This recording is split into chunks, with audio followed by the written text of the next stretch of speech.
ಕಳೆದ 1 ವರ್ಷದಿಂದ ಕರ್ನಾಟಕದಲ್ಲಿ ಸಿದ್ದರಾಮಯ್ಯ ನೇತೃತ್ವದ ಸರ್ಕಾರ ಅಸ್ತಿತ್ವದಲ್ಲಿದ್ದು ಬಹುಮತವನ್ನು ಹೊಂದಿ ಇವತ್ತು ಆಡಳಿತವನ್ನು ಮಾಡ್ತಿರುವಂತಹ ಸಂದರ್ಭದಲ್ಲಿ ಇಡೀ ರಾಜ್ಯದ ಜನತೆ ಇವತ್ತು ಭಯದ ವಾತಾವರಣದಲ್ಲಿ ಜೀವನ ಮಾಡುವಂತ ಒಂದು ಪರಿಸ್ಥಿತಿ ಬಂದಿದೆ. ಇಡೀ ರಾಜ್ಯದಲ್ಲಿ ಕಾನೂನು ಸುವ್ಯವಸ್ಥೆ ಹದಗೆಟ್ಟಿದೆ.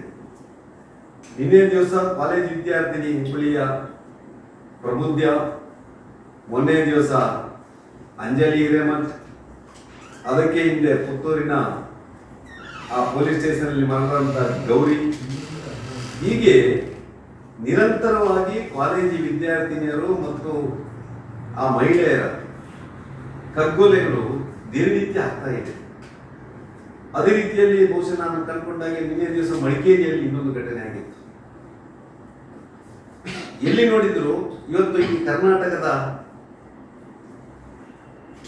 ಬೇರೆ ಬೇರೆ ಗ್ರಾಮದಲ್ಲಿ, ಬೇರೆ ಬೇರೆ ಹಳ್ಳಿಯಲ್ಲಿ ಇವತ್ತು ಇಂಥ ಹತ್ಯೆಗಳು ನಿರಂತರವಾಗಿ ಆಗ್ತಾ ಇರಬೇಕಿದ್ರೆ ಕರ್ನಾಟಕದ ಗೃಹ ಇಲಾಖೆ ನಿದ್ದೆ ಮಾಡ್ತಾ ಇದೆಯೋ ಅಲ್ಲ ಸರ್ಕಾರ ಇವತ್ತು ಜನರ ಜೀವ ರಕ್ಷಣೆ ಮಾಡಲಿಕ್ಕೆ ವಿಫಲ ಆಗಿದೆ ಅಂತೇಳಿ ಇವತ್ತು ಜನಸಾಮಾನ್ಯರು ಮಾತಾಡುವಂತ ಒಂದು ಹಂತಕ್ಕೆ ಮಾಡ್ತೀವಿ.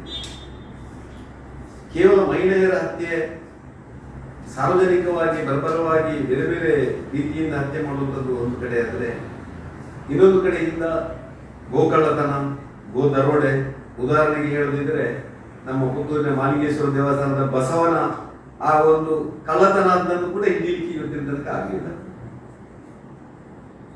ಹಿಂದೂ ಕಾರ್ಯಕರ್ತರ ಮೇಲೆ ಇವತ್ತು ಗೂಂಡಾಗಿರಿ ಹಾಕಿ, ಗಡಿಪಾರು ಕೇಸುಗಳನ್ನು ಹಾಕಿ ಅವರನ್ನು, ಹಿಂದೂ ಕಾರ್ಯಕರ್ತರನ್ನು, ಹಿಂದೂ ಸಂಘಟನೆಯನ್ನು ದಮನ ಮಾಡುವಂತ ಕೆಲಸ ಮತ್ತೊಂದು ಕಡೆಯನ್ನು ಮಾಡ್ತಾ ಇದೆ. ಹೀಗೆ ಕರ್ನಾಟಕದಲ್ಲಿ ನಿರಂತರವಾಗಿ ಇವತ್ತು ಕಾನೂನು ಸುವ್ಯವಸ್ಥೆ 100ಕ್ಕೆ 100 ಕೆಟ್ಟೋಗಿದೆ. ಜನಸಾಮಾನ್ಯರ ಬದುಕು ಬರ್ಬರಾಗುವಂತ ಒಂದು ಹಂತಕ್ಕೆ ಬಂದಿದೆ. ಇನ್ನೊಂದು, ಕಳೆದ 1 ವರ್ಷದಿಂದ ನಾವೆಲ್ಲ ಭಾರಿ ನಿರೀಕ್ಷೆಯಲ್ಲಿದ್ದು 135 ಶಾಸಕರಿಗೂ ಹೆಚ್ಚು ಬಹುಮತವನ್ನು ಕರ್ನಾಟಕದ ಜನತೆ ಕೊಟ್ಟಿದ್ದು. ಕರ್ನಾಟಕ ಒಂದು ಗ್ರಾಮ ಸ್ವರಾಜ್ಯದ ರಾಮರಾಜ್ಯ ಆಗ್ಬೋದು, ಒಳ್ಳೆ ಅಭಿವೃದ್ಧಿ ಆಗ್ಬೋದು ಅಂತೇಳಿ. ಆದರೆ ನಾನು ಕಂಡುಕೊಂಡಾಗಿ 1 ವರ್ಷದಲ್ಲಿ ಈ ಕಾಂಗ್ರೆಸ್ ಸರ್ಕಾರಕ್ಕೆ ಒಂದು ಟಾಯ್ಲೆಟ್ ಕಟ್ಟಲಿಕ್ಕೂ ಆಗಲಿಲ್ಲ,